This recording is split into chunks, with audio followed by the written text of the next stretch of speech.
Okay. Um, Video 3, breaking down scene 3 of my animation project, the drive-in. Yeah, scene 3 is probably my favorite scene that I got to animate just because of the winter and the snow, and I think it looks really nice. So, I guess before I jump into animation breakdown, I'll just kind of walk through or watch the video and then go from there. So.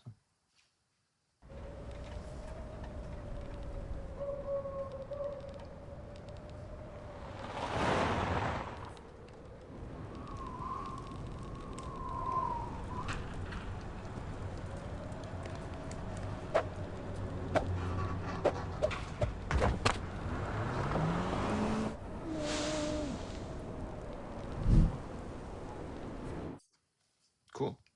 Okay. Hop over into not Procreate Dreams, Procreate first. Um, okay. This before I jump into Procreate, actually, I want to start out with this. I just wanted to show this is literally what that opening scene looks like on the drive in the camera. Just follows the van on here, super close up, obviously, with some overlay of clouds, and I'll walk through that in the Procreate Dreams. But I wanted to show that first. First scene or first shot of the scene is him in this mountainous, snowy biome, kind of introducing us to this new area of um, what what was supposed to be the snowy part of Montana, the skiing, and that's what so many people come to Montana for. So that was what the representation was for the film, which I think I stated or I talked about in the last couple of videos. But this project was made for the Bozeman Film Society here in Montana, and so the prompt was to make this for their um, nonprofits or their sponsors because they're a nonprofit, and it is for the credits or the showing their logos. But the prompt was to make it Montana themed. So the third shot is of kind of the skier world, and this is a pretty um, I don't know, pretty basic. I can watch the time lapse real quick, but just kind of threw in a couple mountains and blended them together with different overlays, few different tree species, and a couple camera references in there because it is for the film society. So I thought it'd be fun to put some old film stuff in there. Um, but yeah, very very blue. And you can see in the back here, actually, these guys are on their own track. Um, these gondolas, um, which actually get animated in the video, so that'll be fun to show. But yeah, this shot's pretty straightforward. Kind of pretty much did the exact same thing I've done in all the past scenes, where just cutting out mountains and overlaying them on top of each other to create that depth. Brought a tree up close, so if you got some in foreground, you got a little bit of detail with a cabin and some more trees in the middle, and then a pretty deep background, I guess, with these large cameras. I think that's fun. So yeah. Um, let's move over to this shot because this shot took forever. And like I said, I think this was probably my favorite scene to make. I think the character for it was probably it is the least favorite and probably my worst character. Um, but let me start the timeout. This shot took me probably 4 days to make just because I could not figure out how to lay out everything. And you see, this part, like I had figured out that having the chairlift running through was going to be kind of a fun idea with the chair. But the making, the actual animating of the shot and bringing in the chair coming through was took me forever, and I'll walk through that at the end. But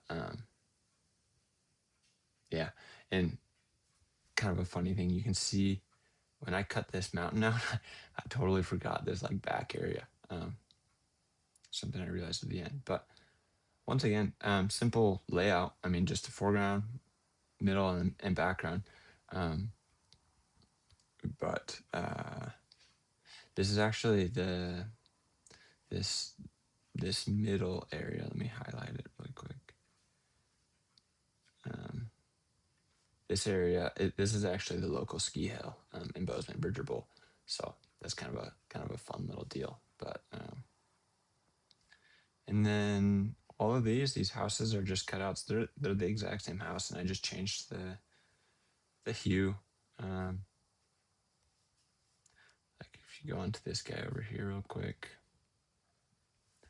just mess with this. Pretty simple. Um, what else? All of the lines is just they're drawn, and I really don't know if they're actually like in terms of the let me silent my notifications really quick. In terms of the perspective, I have no idea if they're on or not. It's kind of just eyeballed it. But the chairlifts they're just tucked away. So I kind of cut out a little area you can see there, in each one on these groups. So it's got let's see which one's the first one. Each one's on its own layer, but just kind of cut out some trees and put it over top to hide the bottoms of them. And you see, I forgot to blend those, but you can't tell when they're this far back. Actually, now you can. But I did add a grain to this back mountain. Just I don't know why, but I did. But yeah, pretty similar color theme as the first one as well. Um, but yeah, I'm excited to talk about the animation of that because that it was definitely the longest shot I had to animate. And then the third setting is this guy here, which is chairlift. I should just get rid of that because this scene when you show it is really long and it's a really tiny chair is what I ended up having. And if you're familiar with any Wes Anderson films or anything like that, this kind of was, I don't know, it doesn't really look like it, but it was inspired a little bit by just the composition of a West shot with the gridding. But I mean, I can show the replay here, but there was not much to this one. So yeah. Um, okay. The character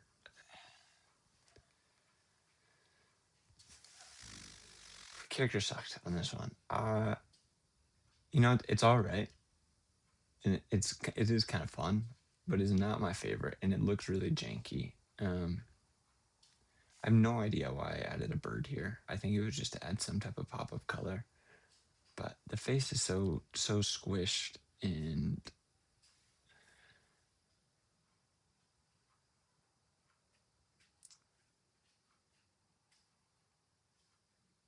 yeah, I don't know what happened. And then because she has a shot where she's sitting on the chair left, so that's what we have here, which totally kind of turned out looking like what are those guys called? Like the guys in England with the big poofy hats. I made the afro way too big and totally did it dirty. But I'm pretty sure I just found like yeah, I just took cut that out from here and just threw it all together. Just not a very cohesive character, I'll add. And then here's what it looks like when it goes into that flipping motion out of the seat. Um, I don't know. I really don't know. It was a fun character to make. It's just not my best work. So, anyways, that's pretty much it for the Procreate side of building everything out. I can jump into Dreams now. Scene 3. And let's just go through the first shot. So yeah, this is, I mean, here it is right here. Actually, oh yeah, so I ended up going with a different one. But you can see on the, let me try the pencil. You can see on the main track, this guy, we have a very slow increase in size, kind of to mimic a zoom in. And I add that last one at the end there. And then there's obviously a couple clouds up on top, just moving at different speeds, and different opacities, and Gaussian blurs, kind of to just show the leveling of them. Like this one, obviously the one on the left looks a lot higher compared to the one on the right. So, and then what else? Oops. The snow. The snow is actually just a brush in Procreate right here in Elements. And you can do it whatever color you want, but I'm pretty sure all I did was just make like 4 frames of different snow patterns, a couple more, and threw it over top of the shot. And I did that for every shot in the snow biome, I'm pretty sure. So the trickiest part of this scene was animating the van. Because I made it a little bit windy of a road. And by the way, none of these shots, they all had a road. I just looked up like overhead shot of road in Unsplash or whatever free image place I got, and then just kind of blended them together. It's not perfect. The colors are different, but it's actually a lot easier than you would think. But you can see like this one doesn't even have. Yeah, it's a completely different road. I mean, you can see like, let me get a normal thing here. These ones have one single line. These ones have 2. I don't even know what the last one has. But no, back to 1. So I probably could have done, I don't know. I'm working on free images here. So anyways, back to the van. The van was so stinking hard to animate because there was curve. And I really did try to use this, the tool that I can't remember the name, action tool. And I really did try to like keep it on the path, but it's so hard. And it just, it looks like it's drifting all over the place. So what did I ended up doing? I think I did. I drew it, or I did the follow tool, and then I went back in and basically just added all of these spots and then rotated it when it needed to rotate. So like right here, I would shift it over, or right there, I would shift it over so that it looked a little bit smoother.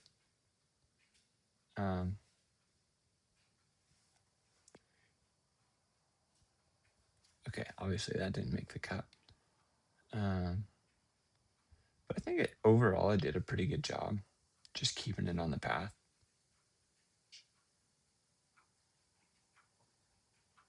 The shifts are a little tough. But yeah. So I just went in there, and first did the draw and animated on that, and then would just move them over. So like say I was drawing it and I went off the line or something like that, I would go back in, find where I went off, turn off my recording tool, and then bring it back on. Right, and you can do that for each one, or maybe it needed a little rotate. Let's go like that. Let's see what that looks like. A little Tokyo drift action. Anyways, so that's that shot pretty much in a nutshell. Kind of actually a little complicated, but overall pretty fun. Shout out to, here's that, there's the snow again. Super simple. And look at that. See, there's so many little things that got missed. Like that tree is not supposed to move like that, obviously, and not supposed to just stay there. How that happened, I don't know. But pretty simple shot. I mean, just moving the background mountains on different speeds.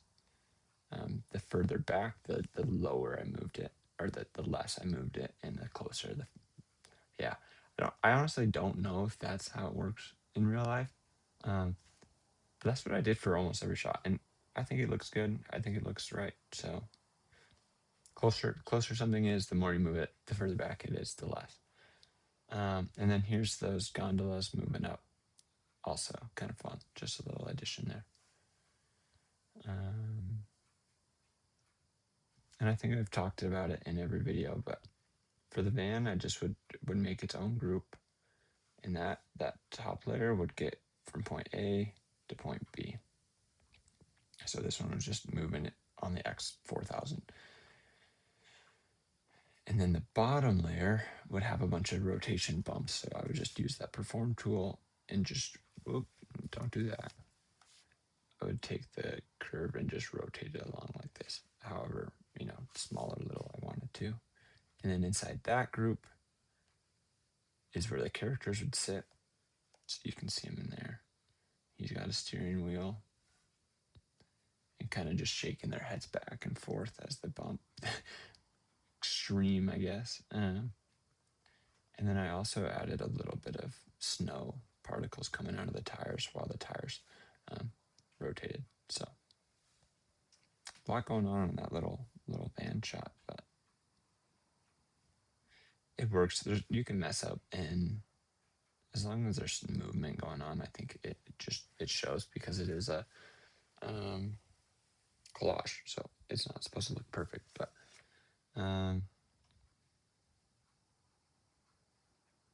here's kind of just an example. So this furthest back mountain here, it starts at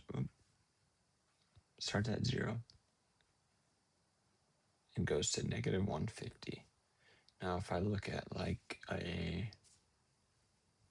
where's a tree at? Here's some of the trees. If you look at this tree, no, we don't want that tree. That's the messed up tree. Here we go. If you look at this tree, that one on the far right, it's going from 0 to wherever, the 0 is where it started, to 600, right?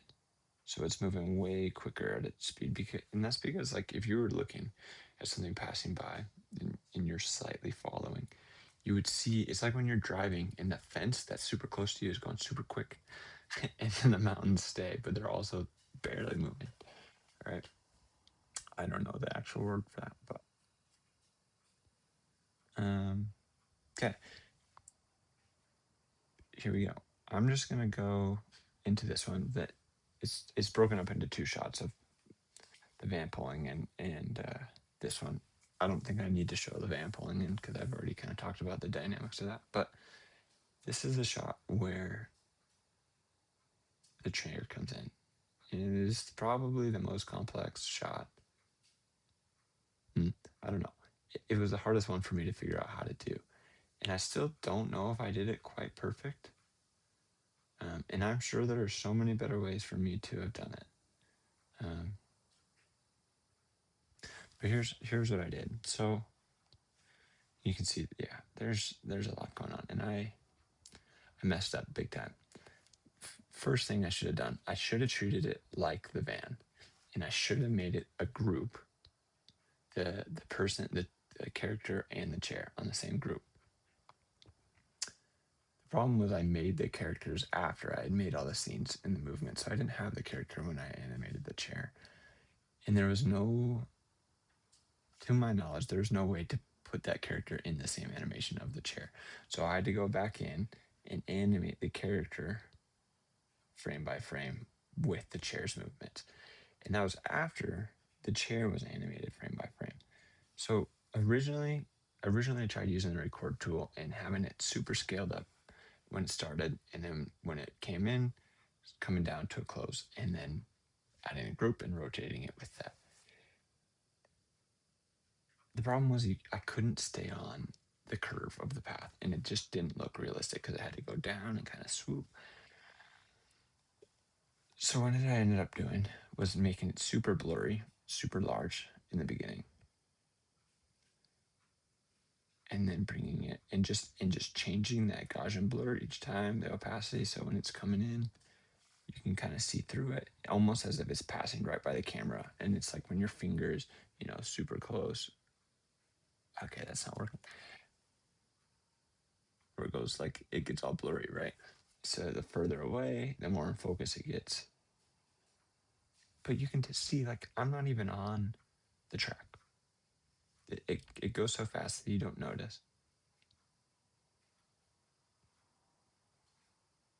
And it was just distorting the chair and then animating each one frame by frame on the rotation.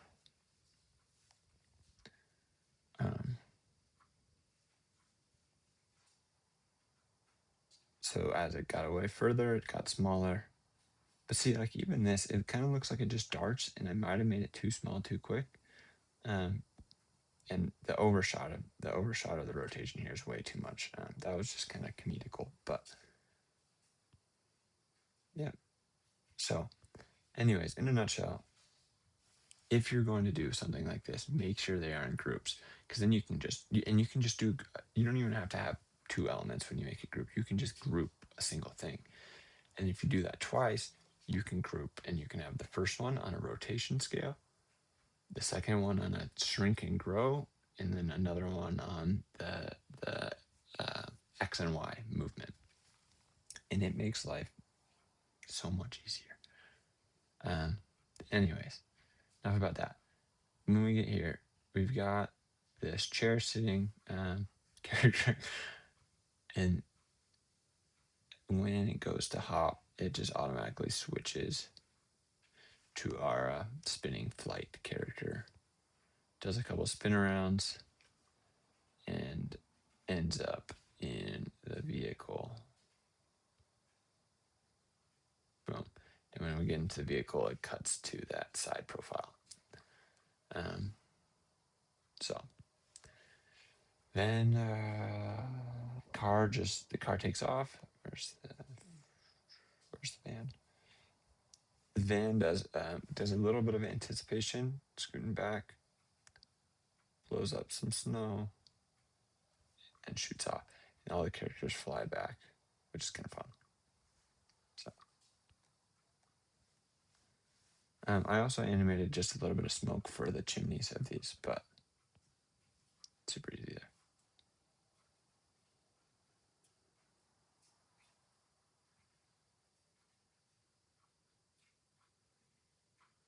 Yeah.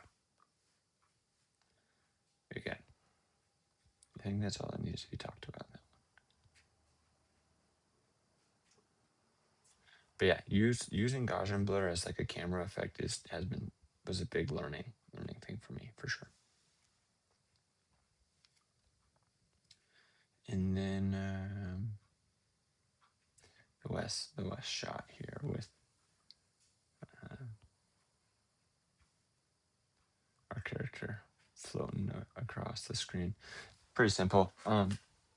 Just taking that chair lift, and see, this time I didn't, because it was such a simple shot, I just did the animation after of the chair, and they're in a group, so then I could just put the movements together as one, and with the rotation. So we've got a starting at rotate 0, or at position 0, and then translating it, and then all of this it's all in one group, I guess. But then just rotating it back and forth with the perform tool on that track that I had already planned out, right? And then I could just rotate it as much as I wanted to. And a grouping just makes it so much more helpful. Here, same deal. I got some smoke coming out of the chimney, and that's just some frames with cycled through.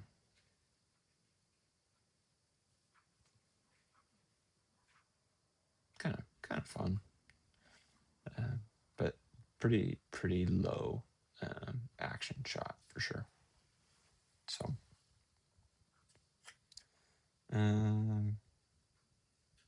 let's see what else. What else have I? The last shot here. Oh, we have one.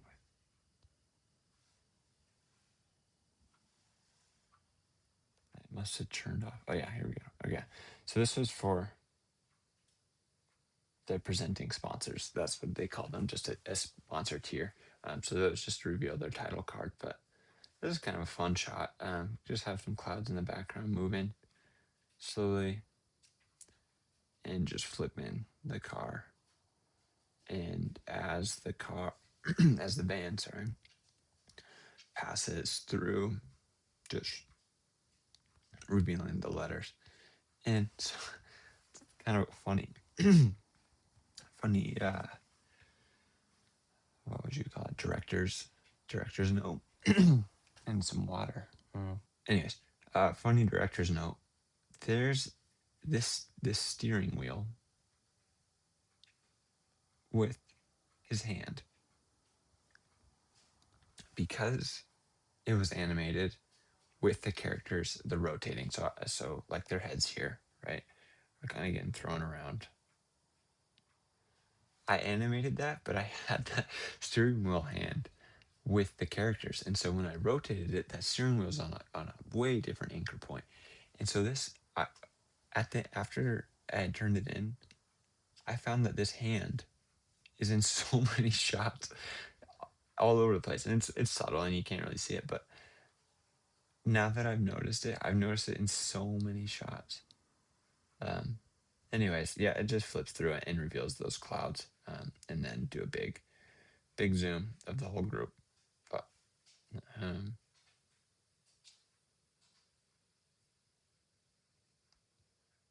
and I think for this one I did the same deal. I just took this perform tool and then performed it, and then I took a corner and just rotated it. Pretty simple. But yeah, that's it for the mountain scene. I could probably turn it down. Or turn the volume off maybe. But oh, maybe. Yeah, probably my favorite scene that I got to animate. Just a fun vibe of a place, and kind of cozy feeling. And I would really like to do some type of Christmas or fall animation in this style. So stay tuned for that, because that might be coming. But yeah, thanks for checking it out, and we'll make scene 4 breakdown next week. Okay, bye. Also, I just wanted to say thank you to Samantha, because they commented, and